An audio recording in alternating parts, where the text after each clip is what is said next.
നമസ്കാരം. നമ്മൾ കുറച്ച് ദിവസമായിട്ട് നമ്മൾ സംസാരിച്ചുകൊണ്ടിരിക്കുന്ന വിഷയം ഗ്രാറ്റിറ്റ്യൂഡാണ്. അതായത് നന്ദി പറയുക. നമ്മളുടെ ഈ ജന്മത്തിന് കാരണമായിട്ടുള്ള ഈ പ്രകൃതിക്കും നമ്മുടെ മാതാപിതാക്കൾക്കും നമ്മൾ ഇന്ന് ഇത്രയും ദൂരം നമ്മുടെ ജീവിതത്തിൽ സഞ്ചരിച്ച് ഈ നിമിഷത്തിൽ നമ്മൾ തിരിഞ്ഞു നോക്കുമ്പോൾ ഇതിന് കാരണമായിട്ടുള്ള ഒട്ടനവധി ആൾക്കാരും കുറേ കാര്യങ്ങളും കാരണങ്ങളൊക്കെ ഉണ്ടാവും. അപ്പം അതിനെല്ലാം നമ്മൾ നന്ദി പറയാനാണ് നമ്മൾ കഴിഞ്ഞ 5 ദിവസങ്ങളായിട്ട് നമ്മൾ പഠിച്ചതും നമ്മൾ അതാണ് പ്രാക്ടീസ് ചെയ്തുകൊണ്ടിരിക്കുന്നത്.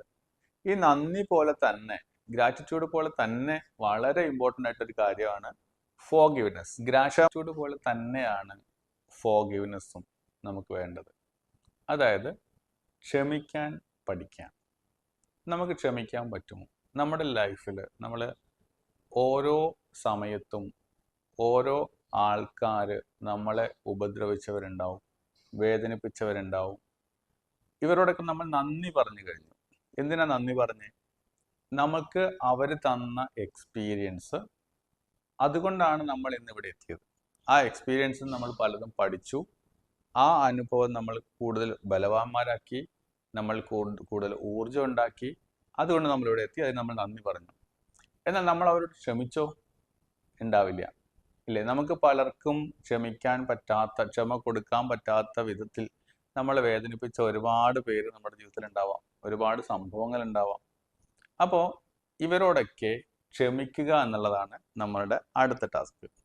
എങ്ങനെയാണ് ക്ഷമിക്കുക? നമ്മളോട് ഒരാൾ ക്ഷമിച്ചിട്ടുണ്ടാവോ? നമ്മളോട് നമ്മൾ ചെയ്ത തെറ്റുകൾക്ക് ആരെങ്കിലുമൊക്കെ ക്ഷമിച്ചിട്ടുണ്ടാവോ? ഇതൊന്ന് നമുക്ക് ചെക്ക് ചെയ്ത് നോക്കണം. അതിനുള്ളൊരു അവസരമാണ് നമുക്ക് ഇന്ന്. അതായത് നമ്മൾ ഒരാളെടുത്ത് നമ്മളൊരു കാര്യം ചെയ്യുമ്പോൾ, അല്ലെങ്കിൽ ഒരു വഴക്കുണ്ടാവുമ്പോൾ, അല്ലെങ്കിൽ ഒരു അങ്ങോട്ടും ഇങ്ങോട്ടും എന്തെങ്കിലും ഒരു കയ്യാങ്കളി ഉണ്ടാവുമ്പോൾ, പല ഇമോഷൻസിൽ ഉള്ള ആൾക്കാർ പലതും സപ്രസ് ചെയ്ത് വെച്ച് അടക്കി, മനസ്സിൽ അടക്കി വെച്ച്, എല്ലാ ദേഷ്യം അടക്കി വെച്ച്, എല്ലാ പ്രോബ്ലംസും അടക്കി വെച്ച്, എല്ലാ സങ്കടങ്ങളും അടക്കി വെച്ച്, ആ സമയത്ത് അത് പുറത്തേക്ക് വന്നു. ഏത് സമയത്ത്? നമ്മളോട് ആ വഴക്കിടുന്ന സമയത്ത്. അതായിരിക്കില്ലേ ശരിക്കും സംഭവിച്ചിട്ടുണ്ടാവുക? നിങ്ങളൊന്ന് ആലോചിച്ച് നോക്കുക. അങ്ങനെ വരുമ്പോൾ അദ്ദേഹത്തിൻ്റെ ആ ഇമോഷൻസ് അദ്ദേഹത്തെ കൺട്രോൾ ചെയ്യാൻ പറ്റാത്ത സമയത്ത് അദ്ദേഹത്തിൻ്റെ ഇമോഷൻസ് പുറത്തേക്ക് വന്നു.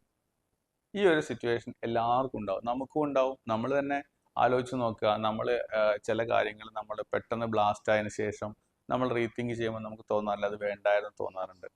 പക്ഷെ വേണ്ടായിരുന്നു എന്ന് തോന്നുമ്പോഴും നമ്മൾക്ക് ക്ഷമിക്കാൻ നമുക്ക് പറ്റാറില്ല പലപ്പോഴും. എന്തിനാണ് ഞാൻ ക്ഷമിക്കുന്നത് എന്ന് നമ്മൾ ചോദിക്കും. അവൻ സോറി പറയട്ടെ എന്ന് നമ്മൾ പറയും. ഇവിടെ നമ്മളുടെ ടാസ്ക് ഇന്ന് വളരെ രസകരമാണ്. എല്ലാ തെറ്റുകളോടും, നമ്മളോട് തെറ്റ് ചെയ്ത എല്ലാവരോടും നമ്മൾ ക്ഷമിക്കുക. ഒരു കണ്ടീഷൻ ഇല്ലാതെ എല്ലാവർക്കും നമ്മൾ മാപ്പ് കൊടുക്കുക. നമ്മളെ ദ്രോഹിച്ചവരെ, നമ്മളെ വേദനിപ്പിച്ചവരെ, നമ്മൾ സങ്കടപ്പെടുത്തിയവരെ എല്ലാവർക്കും നമ്മൾ നന്ദി പറഞ്ഞതുപോലെ തന്നെ നമ്മൾ എല്ലാവരോടും നമ്മൾ ക്ഷമ ചോദിക്കുന്നു. നമ്മൾ തെറ്റ് ചെയ്തവരുണ്ടാവും, നമ്മളോട് തെറ്റ് ചെയ്തവരുണ്ടാവും. എല്ലാവരോടും നമ്മൾ ക്ഷമ ചോദിക്കുന്നു, എല്ലാവരോടും നമ്മൾ ക്ഷമിക്കുന്നു. ഇതാണ് നമ്മുടെ ഇന്നത്തെ ടാസ്ക്.